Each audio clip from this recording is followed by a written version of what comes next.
Hey everyone, welcome to this tutorial. My name is Maddy, I am an illustrator and I consider myself a bit of a storyteller.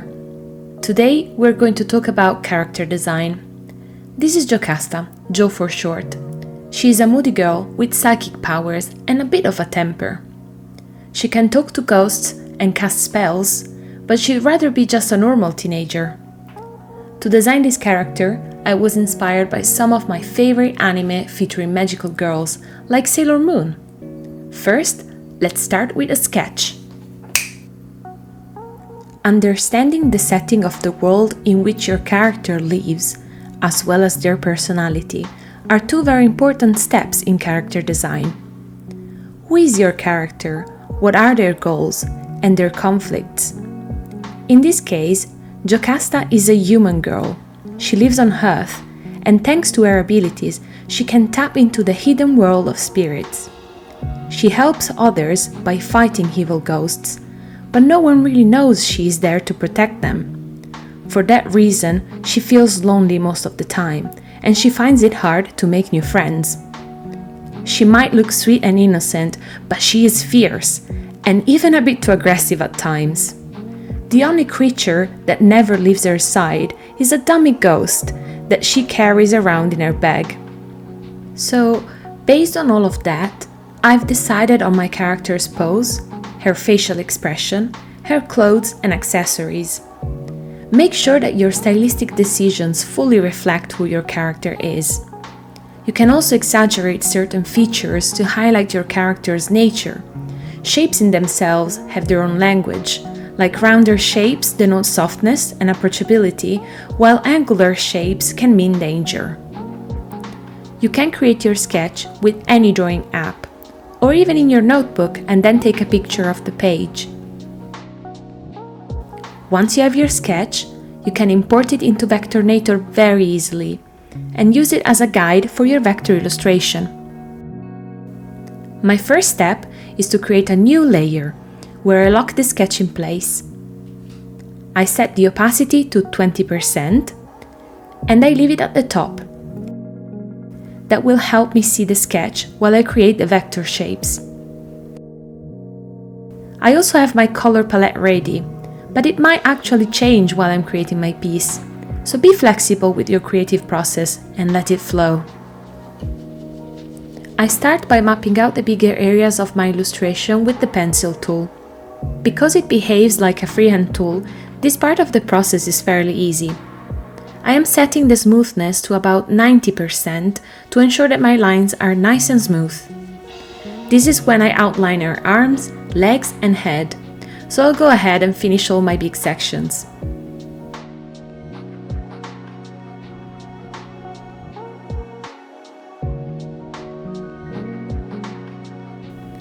After that, I'm going to merge all my shapes with the Unite function, which you can find in the Quick Actions menu.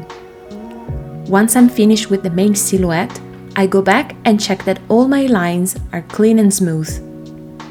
I make adjustments to any nodes that are out of place. I'll also delete some extra nodes that are not necessary. It's actually best to work with as few nodes as possible, because that will ease your work later down the line. I repeat these steps for the hair, clothes, shoes and bag.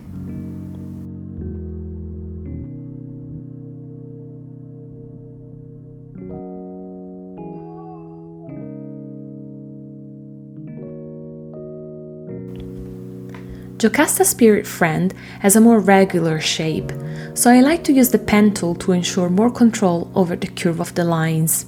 I find it better for the job. The pen tool is honestly harder to master, but once you get the hang of it, your vector design flow will improve so much, I promise. My hot tip for you guys is to create super simple, sharp edges, which I draw just by tapping the canvas. And then I double tap on a node to transform it from angular to rounded, and adjust as needed.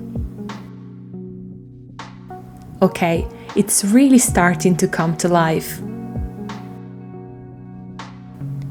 When I'm happy with the main shapes, it's time to add my main colors. When selecting colors, I make sure that they have enough contrast so that my shapes don't look like they're merging into each other. Colors also tell the character's story. She lives in a bright neon world filled with magic, so my highly saturated colors reflect this whimsical aspect. Now I'm moving on the details in her face. I usually start off with the outline of the eye. Once the shape is done, I will then create all the elements of the eye and use the outline as a mask. Again, you can find this option in the quick menu, so handy. All that I draw under the mask will then fall into the shape of the eye. Next, I'm going to create the eyebrow, and this is where a lot of your character's personality can come to light. Jocasta's not super happy that her ghost friend is paying her a visit, so I will draw the eyebrow to match this energy. Once this is done, I will simply duplicate, reflect, adjust, and put it in position on the other side of her face. I will do the nose and the mouth and then come back to do the other details.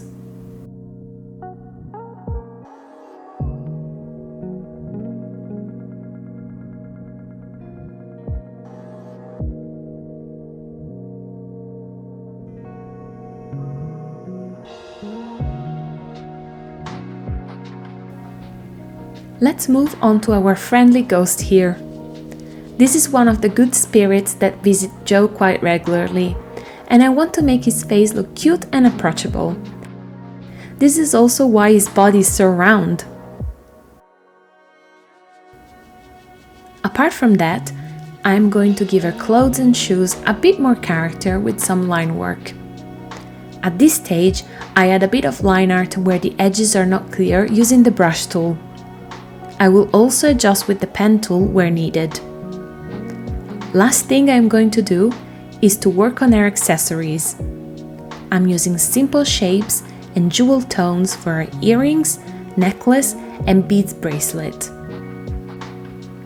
Okay guys, we've made good progress. This is a great start, but we could improve it by adding some shading to the character. And that will be the theme of our next episode. Be sure to check that out. Until then, practice with your own character design. Let us know if these tips helped you in the comment section below, and subscribe to the Vectornator channel for more tutorials. See you soon!